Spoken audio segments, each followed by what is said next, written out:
जामवंत ने हनुमान की सभी शक्तियों को ध्यान दिलाते हुए कहा कि हे हनुमान, आप तो महाज्ञानी, वानरों के स्वामी और पवन पुत्र हैं।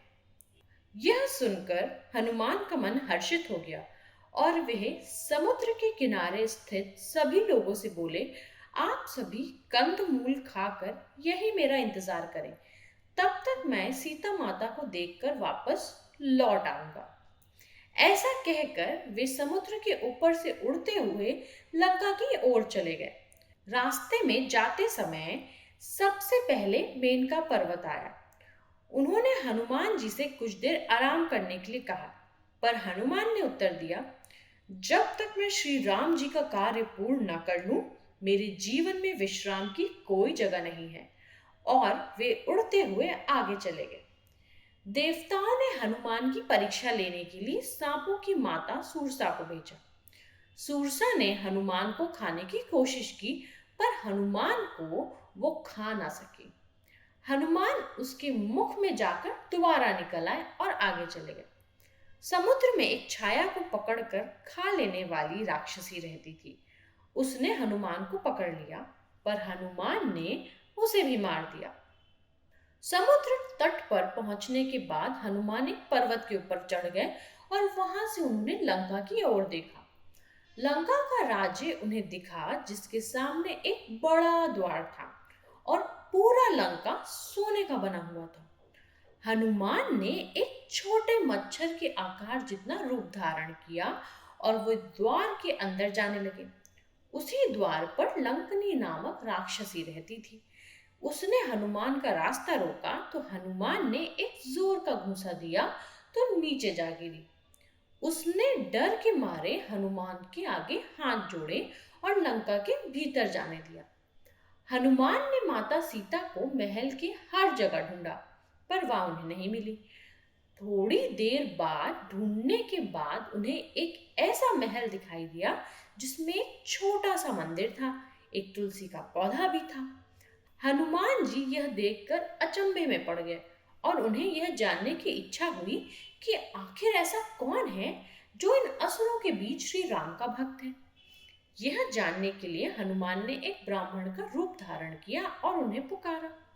विभीषण अपने महल से बाहर निकले और जब उन्होंने हनुमान को देखा तो वे बोले, हे महापुरुष, आपको देखकर मेरे मन में अत्यंत सुख मिल रहा है। क्या आप स्वयं श्री राम हैं? हनुमान ने पूछा, आप कौन हैं? विभीषण ने उत्तर दिया, मैं रावण का भाई विभीषण हूँ। यह सुनकर हनुमान अपने असली रूप में आ गए और श्री रामचंद्र के विषय में सभी बातें उन्हें बताई। विभीषण ने निवेदन किया, हे पवन पुत्र, मुझे एक बार श्री राम से मिलवा दो।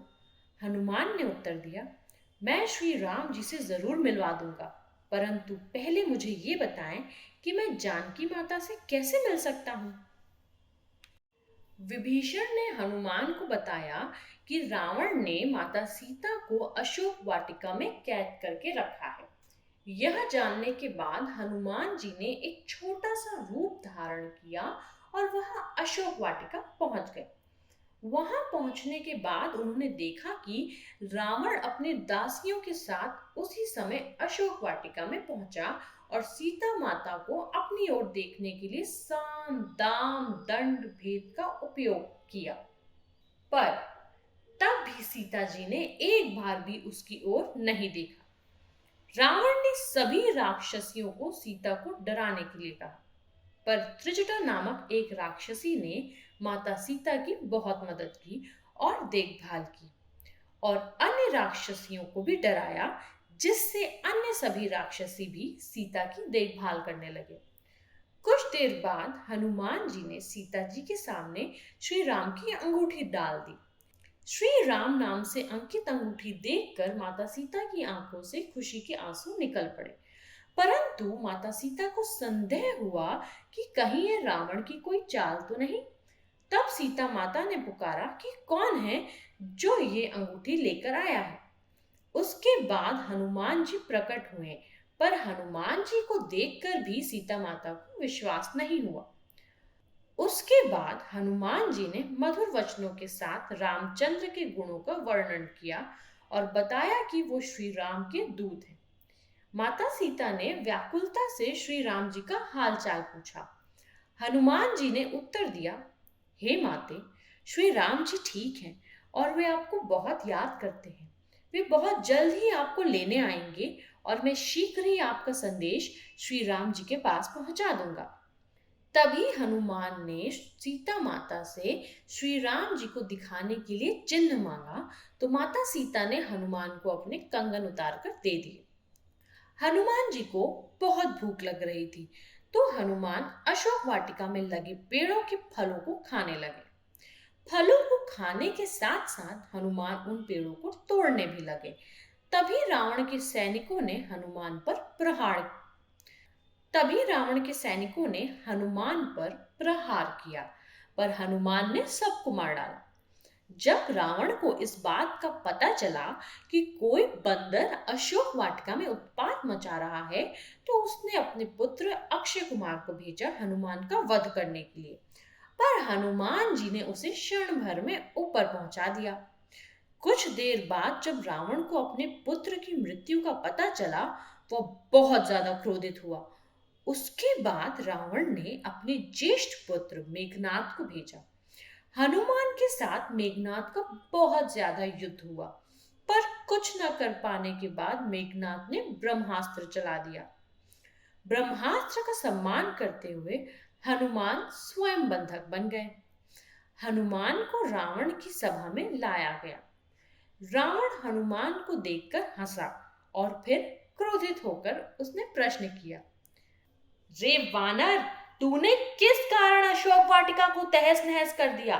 तूने किस कारण से मेरे सैनिकों को और पुत्र का वध कर दिया?